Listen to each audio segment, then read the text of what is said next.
Pada video ini saya akan menjelaskan tentang culture shock.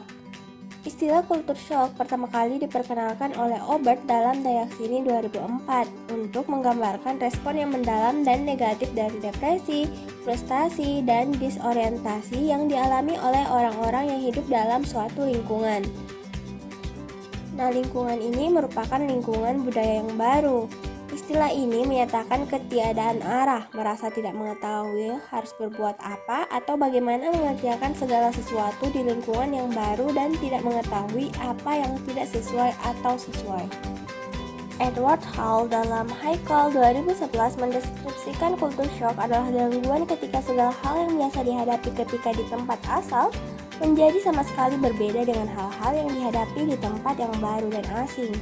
Sementara Fernham dan Bochner pada 1970 mengatakan bahwa culture shock adalah ketika seseorang tidak mengenal kebiasaan-kebiasaan sosial dari kultur baru, atau jika ia mengenalnya, maka ia tak dapat atau tidak bersedia menampilkan perilaku yang sesuai dengan aturan-aturan itu.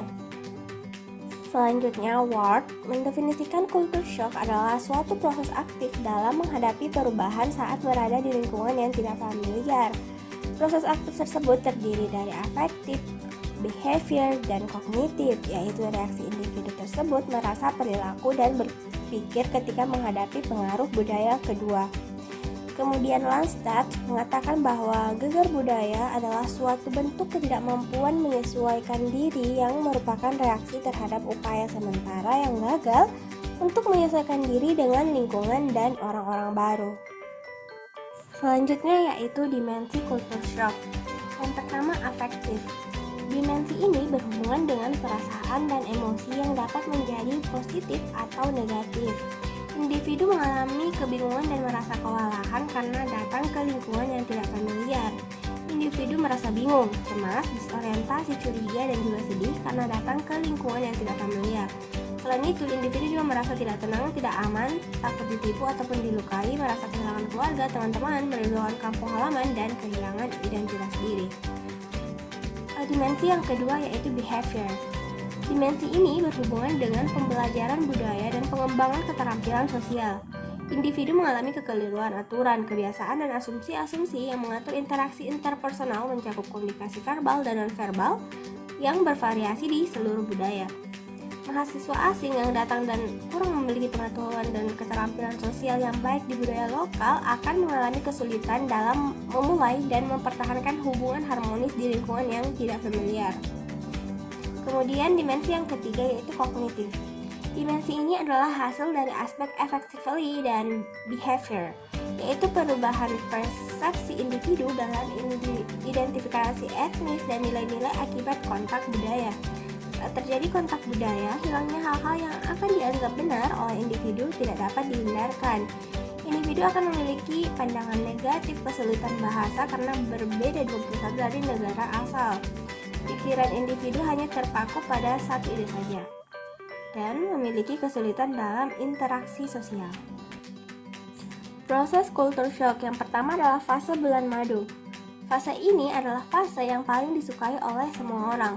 Pada fase ini, seseorang merasakan sesuatu hal yang berbeda dari semula, menikmati suasana yang terjadi oleh karena sesuatu yang baru dengan lingkungan yang lainnya dari sebelumnya. Pada fase ini, semuanya merasakan kesenangan, kegembiraan, serta kenikmatan. Kemudian, fase kedua adalah fase kesakitan atau the crisis or negotiation phase, yaitu fase krisis dalam culture shock karena lingkungan baru mulai berkembang. Nah, pada fase ini, seseorang dihadapkan dengan keadaan yang sangat sulit, timbul perasaan yang tidak nyaman, kegelisahan, rasa ingin menolak apa yang dirasakan tapi tidak bisa berbuat apa-apa.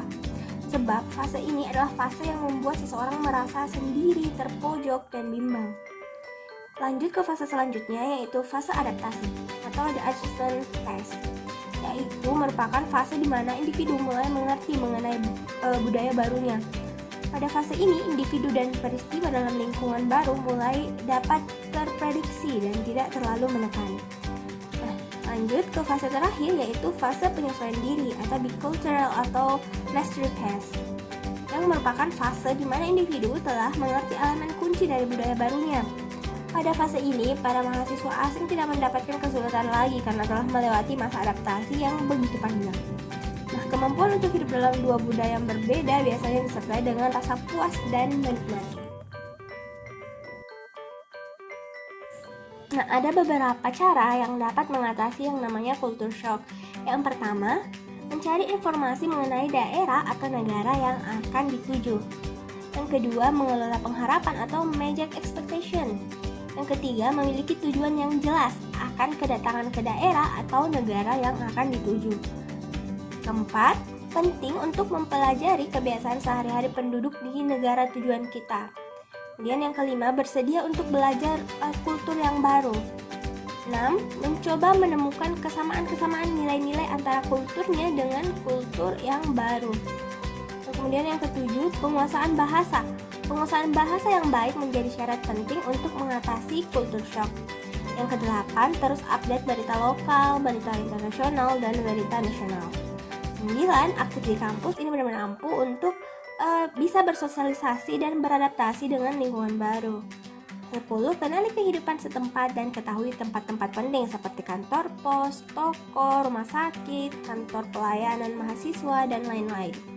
11. Memelihara dukungan sosial dan emosional. Dan yang terakhir adalah membangun zona stabilitas.